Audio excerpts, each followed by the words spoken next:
మంచిర్యాల పట్టణం సాయికుంట ప్రభుత్వ గిరిజన బాలికల ఆశ్రమ పాఠశాలలో ఫుడ్ పాయిజన్ అయింది. 4 రోజుల క్రితం 8వ తరగతి చదువుతున్న తరుణి, 6వ తరగతి చదువుతున్న అలకనంద, రేవతి విద్యార్థినులు అస్వస్థతకు గురయ్యారు. విద్యార్థినులను ఆసుపత్రికి తరలించకుండా ఆశ్రమ పాఠశాల ప్రిన్సిపల్ సిబ్బంది విషయాన్ని గోప్యంగా ఉంచారు. ఒక విద్యార్థి పరిస్థితి విషమించడంతో 3 విద్యార్థినులను ప్రభుత్వ ఆసుపత్రికి తరలించారు. 4 రోజులుగా విద్యార్థినులు అవస్థకు గురైన సమాచారం ఇవ్వకపోవడంతో పాఠశాల సిబ్బందిపై తల్లిదండ్రులు ఆగ్రహం వ్యక్తం చేస్తున్నారు.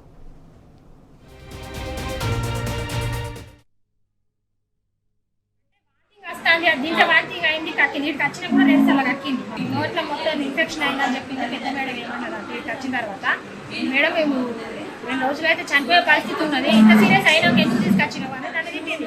ఇంత సీరియస్ అయినాక నాకు కూడా తెలిసింది. ఇప్పుడు మేము స్కూల్కి పోయి తీసుకొచ్చిన తర్వాత ఈ సీరియస్ మ్యాటర్ మాకు తెలిసింది. ఈ ప్రాసెస్ గురువారం నుంచి వెళ్ళి జరుగుతుందట. ఈ హాస్టల్లో కిచడి, చింతచారు, పప్పు, బెండకాయ కూర గిన్నె పెడుతున్నారు. అవే తిన్నారట. కప్పుకున్నదట. అన్న భయపడి చెప్తలేదు. హాస్పిటల్ పోదాం అంటే మేడం వాళ్ళు తిరుగుతారు, హాస్పిటల్ వద్దు అని ఏడుస్తున్నారు వీళ్ళిద్దరు.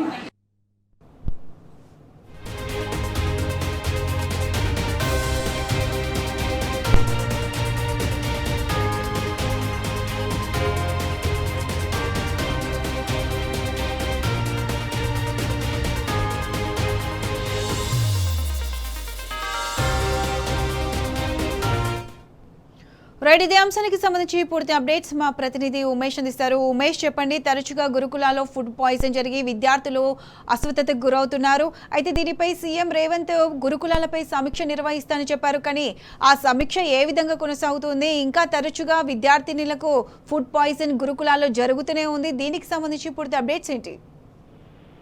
Good afternoon Pratheesha. మంచిర్యాల జిల్లా కేంద్రంలోని సాయికుంటలో గల ప్రభుత్వ గిరిజన బాలికల ఆశ్రమ పాఠశాలలో ఫుడ్ పాయిజన్ ఘటన కలకలం రేపింది. అయితే 4 రోజులుగా ఏదైతే ఆశ్రమ పాఠశాలలో తీవ్ర జ్వరంతో బాధపడుతున్నటువంటి 8వ తరగతి చదువుతున్న తరుణితో పాటు 6th క్లాస్ చదువుతున్నటువంటి అలకానంద, రేవతి అనే విద్యార్థులు గత 4 రోజుల తీవ్రమైన జ్వరంతో అలాగే వామిటింగ్స్ తో కూడా వీళ్ళంతా కూడా అస్వస్థతకు గురయ్యారు. అయితే ఈ విషయాన్ని పాఠశాలకు సంబంధించిన ప్రిన్సిపాల్ తో పాటు సిబ్బంది గోప్యంగా ఉంచారు. వాళ్ళ తల్లిదండ్రులకు కూడా 4 రోజులు కూడా తెలుపలేదు. అయితే నిన్న సాయంత్రం విద్యార్థులు తీవ్ర అస్వస్థతకు గురి కావడంతో వాళ్ళ తల్లిదండ్రులకు సమాచారం అందించారు. అయితే ఆ తల్లిదండ్రులు విద్యార్థులను తీసుకెళ్లిన తర్వాత తీవ్ర అస్వస్థతకు గురి కావడంతో వాళ్ళని హుటాహుటిన మంచిర్యాల జిల్లా కేంద్రంలోని ప్రభుత్వ మాతా శిశు ఆసుపత్రికి తరలించారు.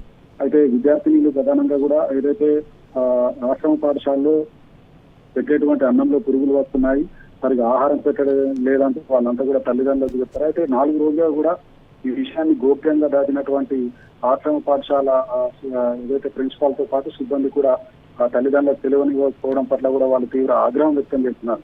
ఇదే ఆశ్రమ పాఠశాలకు సంబంధించి గత ఏడాది డిసెంబర్ నెలలో కూడా ఇదే ఆశ్రమ పాఠశాల ఫుడ్ పాయిజన్ ఘటనలో 12 మంది విద్యార్థినులు తీవ్ర అస్వస్థతకు గురయ్యారు. అప్పుడు అస్వస్థతకు గురైన ఘటనలో కూడా వాళ్ళందరికీ కూడా ప్రభుత్వ ఆసుపత్రిలో చికిత్స అందించారు. వరుసగా కూడా అది గత అంటే ఒక 8 నెలల క్రితమే ఈ ఘటన జరిగినప్పటికీ మళ్ళీ ఏదైతే ఈ రోజు కూడా అదే ఘటన పునరావృతం కావడం పట్ల కూడా విద్యార్థుల తల్లిదండ్రులు తీవ్ర ఆగ్రహం వ్యక్తం చేస్తున్నారు. ప్రధానంగా ఓవైపు గురుకుల ఆశ్రమ పాఠశాలకు సంబంధించి తరచుగా ఫుడ్ పాయిజన్ ఘటనకు సంబంధించి కూడా ప్రభుత్వము ఏదైతే జిల్లా కలెక్టర్ చైర్మన్ గా అలాగే ఒక కమిటీ కూడా నియమించింది.